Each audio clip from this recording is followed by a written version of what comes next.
Hey, how are you doing? Today we are going to make an app. You can see right over the screen, there is a green screen, and if I try to click on the tag button, you can see a picture of a pigeon, and beside that you can see a red heart with a number of 0.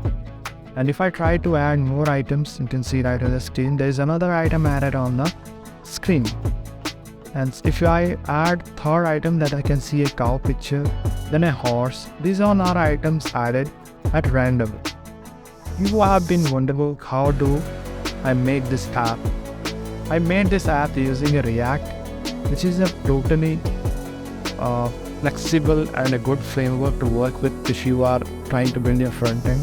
This is just a demonstration how it works. You can see right on your screen that if I try to click on that heart, then the size of the heart increases and the click number also updates. These are all done using React. Thank you for watching this video.